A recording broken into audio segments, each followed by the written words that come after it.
We're back continuing our conversation with Orange County Supervisor John Moorlach, talking about the need for pension reform. And John, you folks down in Orange County have done a couple of things to address this problem. Tell us about them. Well, we've done a few things. There are two components. We have pensions and we have retiree medical. And we've done a dramatic change in negotiations with our unions to modify our unfunded retiree medical liability. We've reduced it from $1.4 billion to $400 million. We've reduced our annual required contribution from $131 million to $26 million. So if How have you done that? We negotiated with our unions, and it's a rather like an 8-hour seminar on all the things we've done. But just to keep it simple, they agreed to it.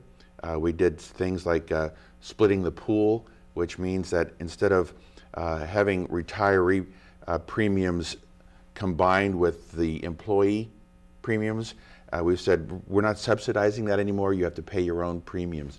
So that means a little bit more of a hit for retirees, but it reduces our unfunded liability rather dramatically. You also spearheaded Measure J that requires that pension changes be approved by the voters. Now, that really makes a lot of sense to me. Before a city council, or I guess in your case, the county can increase pensions for county employees, it has to go before the voters. That's correct. So if you want to improve retiree medical or you want to improve pension formulas, you can negotiate those, but before they become effective, you have to get a majority vote of the taxpayers. And one of the problems, and I know we've had it here in Long Beach, because we, the city council, in not their wisdom, but in something else, voted to increase pensions by 1/3 after the state law was changed permitting that.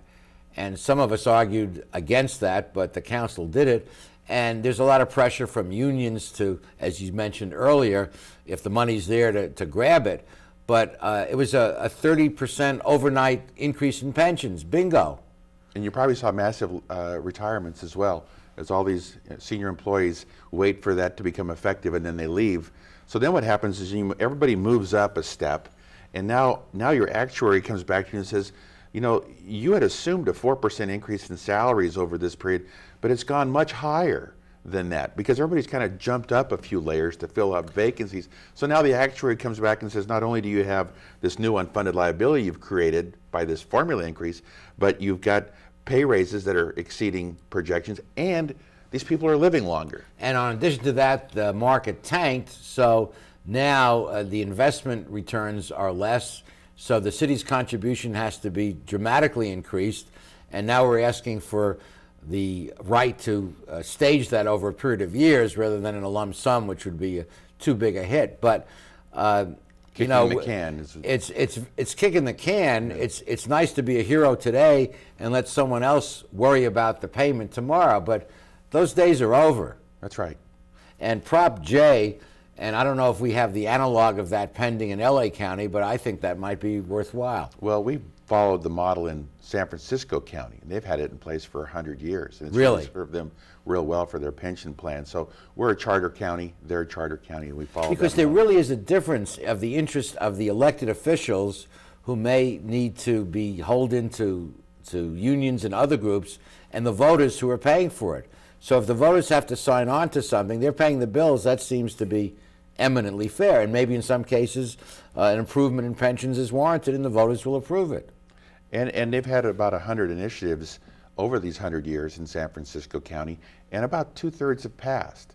But you know, then the union has to bring the issue to the voters and make a good argument.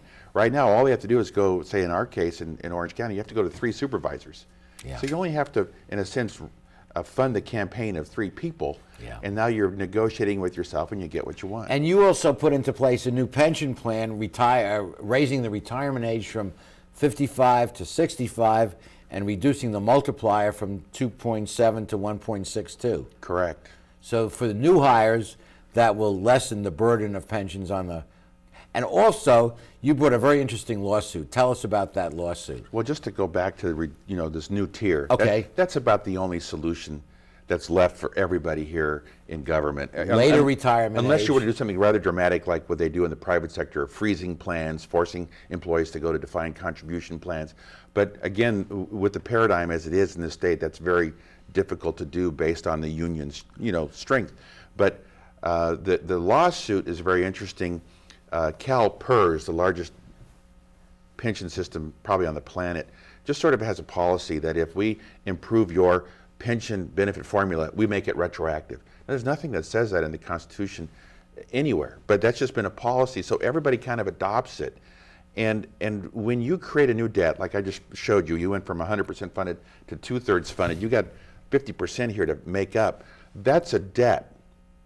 That's like a mortgage.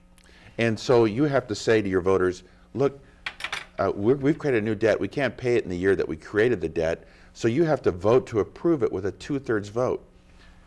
The county of Orange didn't do that. You argued that when those pension increases went into effect, that included retroactivity, and at the time the county didn't have the money, so your claim is that that was incurring a debt, and it's unconstitutional to incur a debt without a approval of Voters? 2/3 of the voters. Or a payment source. And you brought that suit, the Orange County brought the suit, you lost at the trial level, you're on appeal, and we're waiting for the appellate court to make a decision. Right, and because there's not a payment source, let's say that the deputy sheriffs who the union were suing, if they would have agreed to say, we're going to pay for this retroactive component Yes. through withholdings, then we wouldn't have a lawsuit. Okay. But they didn't want to go there, so now we're in a lawsuit. You take it to Superior Court, you're a lawyer. Superior Court judges get reelected every 6 years. Okay. So now they have different So you're on pressures. appeal. You're on appeal. We'll see what they have to say. Expected it to be on appeal. And we'll be continuing our conversation, but first we have to pause for these messages.